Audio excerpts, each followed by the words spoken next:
Good morning, જય Shri Krishna. Welcome to our new blog. આજે છે સોમવારને 16 ફેબ્રુઆરી. આજે છોકરાઓ બંને સ્કૂલે જતા રહ્યા છે અને હું જસ્ટ બધું કામ પતાવીને ફ્રી થઈ બેડશીટને એવું ધોવા કાઢ્યું છે. અને જુઓ, અત્યારે જ આ રૂમમાં આવી હતી ને તો યાદ આવ્યું તો મેં કીધું લાવ લગાવી દો. લગાવેલું હોય ને તો છોકરાઓ પુલઅપ્સ કરે, બાકી તો નથી કરતા છે. ચલો હવે થોડું લંચ બનાવવાની તૈયારી કરીશું.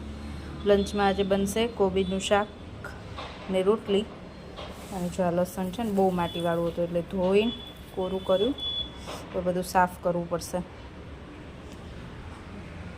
સાફ કરી સમારી મૂકી દઈશું એટલે જ્યારે વાપરવું હોય ત્યારે ઇઝી રહે.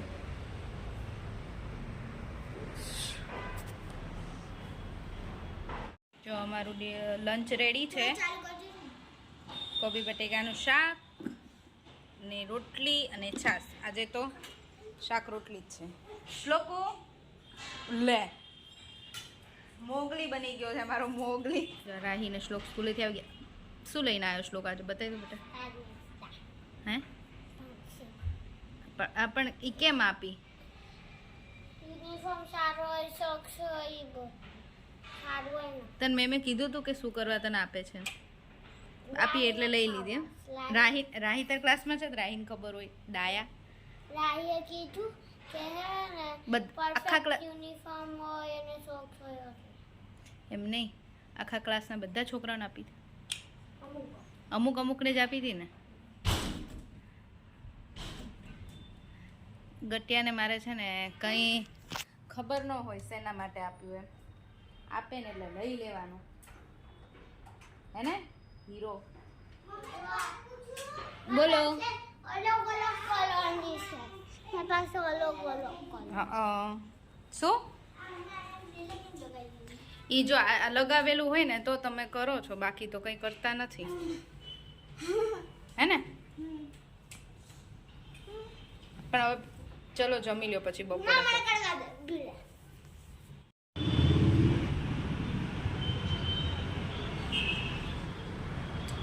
સાંજના 6 વાગી ગયા છે. મસ્ત અહીંયા બેઠી છું, ટાઈમ પાસ કરું છું. લસણ ફોલવાનું હતું, લસણ ફોલું. ડિનર બનાવવાનું છે, થોડી વાર પછી બનાવીશ. ઘરમાં એકલા હોય ને તો અમારે અહીંયા બેઠા હોય ને તો ટાઈમ જતો રહે. મસ્ત અહીંયા બેઠા બેઠા મ્યુઝિક સાંભળતું. મને એમ ફ્રી ટાઈમમાં મ્યુઝિક સાંભળવું બહુ ગમે. માઇન્ડ ફ્રેશ થઈ જાય, રિલેક્સ થઈ જાય એકદમ. પહેલાં થોડી વાર રાખીને શ્લોકને હોમવર્ક કરાવી. ઓરલ એક્ઝામ આવે છે એટલે થોડી એની તૈયારી કરવાની, બુક્સ ને બધું હવે કમ્પ્લીટ જ હોય, પણ થોડું રીડિંગમાં એમાં કરાવવું પડે શ્લોકને. એ કરાવતી હતી ને ફ્રી થઈ એટલે મેં કીધું લાવો થોડી વાર અહીંયા બેસું, પછી ડિનર બનાવશું.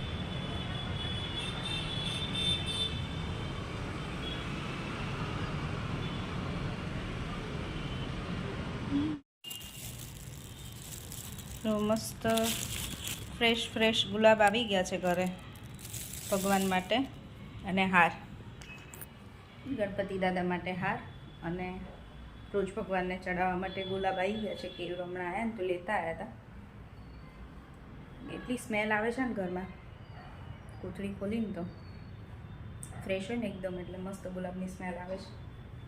હવે એનું ફ્રીજમાં મૂકી દઈશ એટલે એવા ને એવા રહેશે. પછી 2-3 દિવસ ચાલશે ભગવાનને ચડાવવા માટે, પછી પાછા બીજા લઈ આવશે. ને આજે ડિનરમાં બને છે વઘારેલી ખીચડી બનાવું છું, બધું ફૂલ વેજીટેબલવાળી. જો દાળમાં તો મેં થોડીક તુવેરની દાળ, મગની દાળ અને ચોખા પલાળી દીધા હતા ક્યારના. ધોઈને 4-5 પાણીએ ધોઈને પછી પલાળી દીધા હતા. દાળને ચોખા પલાળી દઈએ ને એટલે ખીચડી બહુ મસ્ત થાય. ચાલો ડિનર બનાવી દઈએ. ખીચડી વઘારવા માટે છે ને મેં અહીંયા બધું શાકભાજી સમારી દીધું છે. ડુંગળી છે, કેપ્સિકમ છે, ગાજર છે, બટેકા છે અને વટાણા અને તુવેર લીધું. એટલી વસ્તુ નાખી. હું સિંગદાણા નથી નાખતી કેમ કે સિંગ નથી ભાવતી. તો અમારા ગટિયાઓ રમી રમીને આવ્યા. ચલો મારો ડિનર રેડી છે. મસ્ત ગરમ ગરમ ખીચડી, ભાખરી, પાપડ શેક્યા છે ને દહીં અને છાશ. જેને દહીં ખાવું છે દહીં ખાશે, છાશ જોઈએ ને છાશ. આપણે દહીં છાશ બી જોઈએ. આજ છે ને આ મારો હીરો આવી ગયો છે કે મમ્મા હું કરીશ પથારી, નહીં તો રોજ હું કરું. ક્યારેક એમ કહું ને કે તમારી બેગ પેક કરો તોય ના પાડે ને મૂડમાં હોય ને તો બધુંય કરી દે. નહીં શ્લોકો? જો આ મારી બધી આ બધા રાહીના ફોટોસ છે. ક્યુટ ક્યુટ રાહી છે બધા ફોટોઝમાં. એ ફર્સ્ટ ડેથી લઈને 1 યરની થઈને ત્યાં સુધીના 12 મહિનાના બધા અલગ અલગ ફોટા છે રાહીના. કેમ રાહી? એ ક્યુટ ગર્લ. કેવી લાગતી હતી નાની હતી ત્યારે અને અત્યારે કેવી લાગે છે? હા, રાહીને કેમ મૂડ નથી આજે? રાહી હમણાં બાને ફોન કર્યો તો મેં. બા પૂછતા હતા કે રાહીને શ્લોક ક્યાં ગયા. મેં કીધું રમવા ગયા છે. તો કે મને યાદ કરે છે કે નહીં. શું કહું બાને? મેં તો કંઈ કીધું નહીં. મેં કીધું તમે પૂછી લેજો. કરે છે યાદ? હે શ્લોક, તું યાદ કરે છે બાને? હા કે ના? તો હવે બાને કેવું છે કે આવતા રહ્યો એમ કે હજી રોકાવા એમ કેવું છે? હે તને બા જોઈતા હોય તો આપણે કહીએ કે આવતા રહ્યો, ને તને એમ હોય કે ના ભલે રોકાય તો એમ કહું કે ભલે રોકાવ. જે કેવું હોય. તું શું કહીશ? અમારા શ્લોકને કંઈ ખબર જ ન હોય. રાહીને આવતા રે એવું કેવું છે? હે તો આમાં સામું જોઈને કે તો બા તો વિડીયો જોવે જ છે. બા નથી તો તને શું મિસ થાય છે?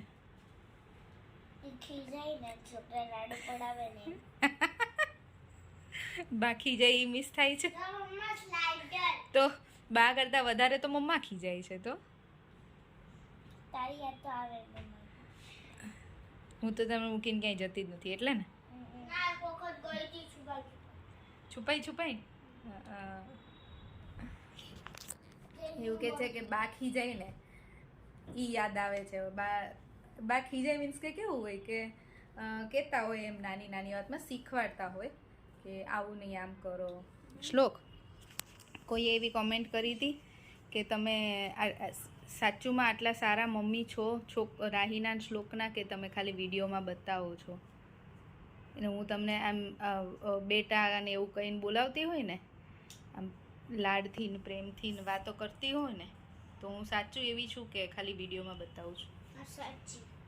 મમ્મા સાચી એવી જ છે ને? હે ખાલી વિડીયો માટે નહીં ને? મમ્મા તો બધાને બેટા કહીને નહીં બોલાવતી.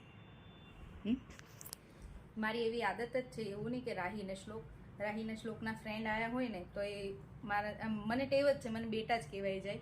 સો આવે ત્યારે હું ખીજાઈ જાઉં છું છોકરાઓને. ખોટા તોફાન કરતા હોય ને એવું કરતા હોય તો ખીજાવવું પડે, બોલવું પડે, પણ કારણ વગરનું ખીજાવાનું નહીં. જ્યાં સુધી એમને આમ સમજતા હોય ત્યાં સુધી સમજાવવાનું.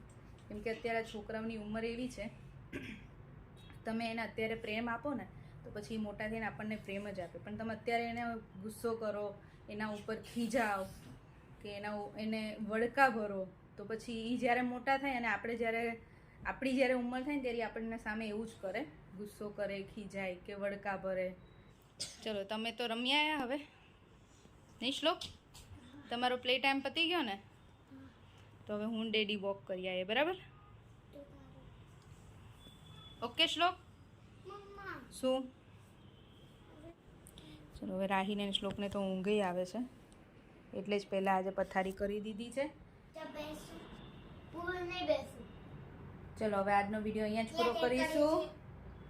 ફરીથી મળીશું કાલ નવા વિડીયો સાથે. શ્લોક મારા ચાળા પાડે છે ત્યાં સુધી બાય બાય, જય શ્રી કૃષ્ણ, ગુડ નાઇટ. અને વિડીયો ગમ્યો હોય તો Like, share and subscribe. Bye.